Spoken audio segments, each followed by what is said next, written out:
When they hear about shipwrecks out in the bay, in the Great Lakes no less, we're not talking about the Bahamas, we're talking about something within our own United States, freshwater system, it just blows people away. And then when they learn the rest of the package that goes along with that, what is an Alpena experience? It's bigger than just shipwrecks. It's biking and hiking and nature watching and spending time with people you care about. But the one thing the Marine Sanctuary has done for our community, I would say far and above protecting these national treasures, is really helping our community understand what it means to be a destination. Because prior to this, people knew about us, but it wasn't something that we would consider one of our main industry segments. And now tourism is. And wrapped up in the middle of that, shining very brightly, is our Marine Sanctuary.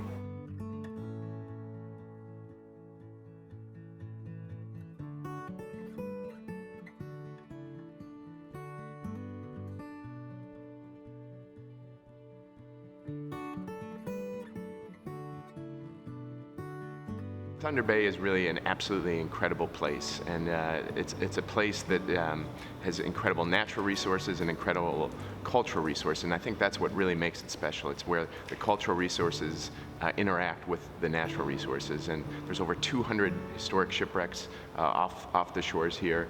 These are some of the best preserved shipwrecks in the entire world. The cold fresh water of the Great Lakes has just unmatched preservation, and that preservation has led to really a couple different things. One, incredible recreational opportunity for people to get back and explore this history, but also incredible scientific and research aspect where historians and archaeologists and other scientists can really explore these shipwrecks and learn about our past and learn about the Great Lakes. What I think is particularly unique about this sanctuary is the way it's interacted with the community, and the community has fully adopted the sanctuary, and the sanctuary has really blended itself into the community. The sanctuary is 4,300 square miles of northwestern Lake Huron. And one of the ways that we can understand this area and understand the beautiful water that we're charged with protecting is to actually survey the lake bottom. Only 16% of the lake bottom has been surveyed. And so part of our research design is to go out and understand the bathymetry, understand the lake bottom, understand the fisheries habitat, and of course look for shipwrecks. I have known about shipwrecks in the bay ever since I was a little girl growing up here, but I really only thought there were maybe 2 or 3 until the National Marine Sanctuary was designated, and then we learned that there are more than 100. And it was just very surprising to have lived here almost my entire life, grow up here, spend time in Lake Huron, and not know that there were these amazing treasures just under the water in our lake. The data that we're able to collect by leveraging different partnerships, whether it's with other NOAA offices, whether it's with state offices, independent researchers, universities, is to truly understand what is out there on the lake bottom, in the middle of the water column, and that allows us to really capitalize on what this means to various users. You certainly don't have to be a researcher or a scientist to see the value in a marine sanctuary or to want to explore Thunder Bay. One of the most important outreach programs that Thunder Bay National Marine Sanctuary has is our mooring buoy program. We maintain mooring buoys on over 40 of the sanctuary shipwrecks, and that enables visitors, whether they're fishermen, whether they're sailors, snorkelers, divers, boaters, to go out and access these shipwrecks much more safer for them and also for these unique historical resources. They provide a safe ascent and descent line to the shipwreck site for snorkelers and divers, and also visitors do not have to drop anchor and potentially damage these sites. The mooring buoy program is one of our most visible ways of connecting people to the sanctuary on the water.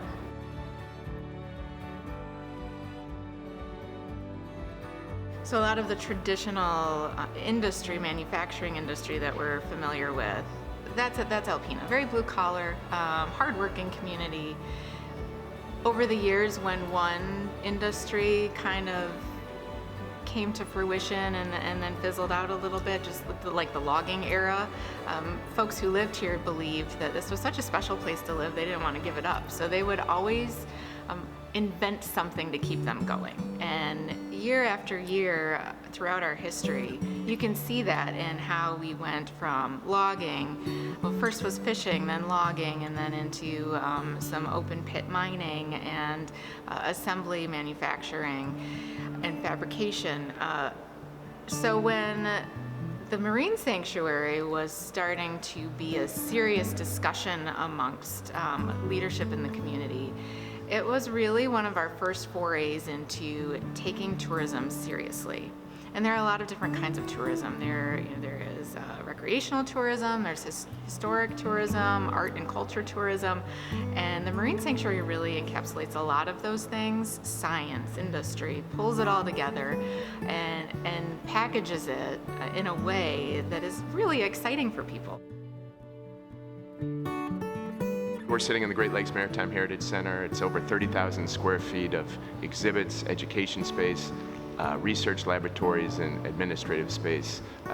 In 2000, we started in an office of maybe a couple hundred square feet with 2 desks that were staring at each other. So we've come a long way since 2000. This facility opened up in 2005. The exhibits were installed in 2007. We've developed an extensive trail network that expands the full sanctuary since that time, where we're really trying to integrate this center into not just Alpena, but the communities that are all the communities in the sanctuary.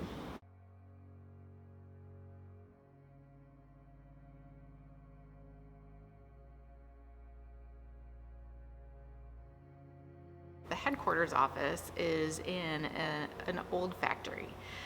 Fletcher Paper Company closed in Alpena a couple of decades ago. It was sort of around the beginning of, the recession and everything kind of starting to trickle downhill from that.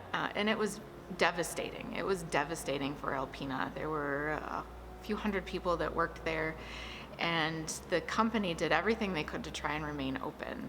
But with the advent of computers and just the way the world was changing and how we communicate was changing, paper factories weren't an in-demand thing at the time. So unfortunately, they closed. And you can tell when this location was identified as the future home for the headquarters for Thunder Bay National Marine Sanctuary, with an interpretive museum being part of that whole plan. It really breathed new life into our community. People were excited. They really were excited to see this building that had meant or represented pain and suffering for so many families in the community. You could tell that people were excited that it was going to be renovated and rejuvenated into something that was going to make our community proud, and it did not disappoint. The Great Lakes Maritime Heritage Center serves as truly the sanctuary headquarters and has become a community hub. It's open year-round, and we see it as a gateway for people to get into their sanctuary and really understand the different ways they can access and recreate, whether they're fishing, boating, diving, snorkeling, and it's a jumping off point. We get nearly 100,000 visitors through these doors every year, and as I said, it truly has become a community hub. We've had weddings here in the visitor center on our life-size schooner. Meetings are held here, field trips, group tours, and it's a real accessible way for people to understand what the sanctuary has to offer and then go explore.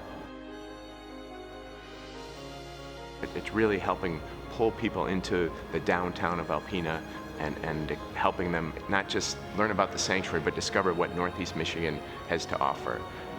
Additionally, there's more than just tourism where the sanctuary is helping the economy.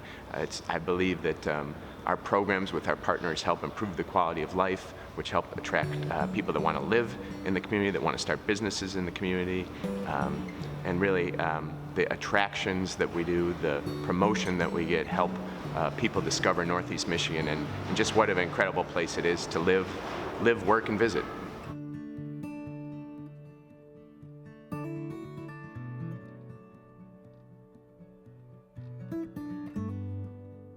seeing what a sanctuary can do for a community, how through resource protection, cultural resource protection, natural resource protection, those things can happen at the same time as making a community a better place to live, to work, and to visit.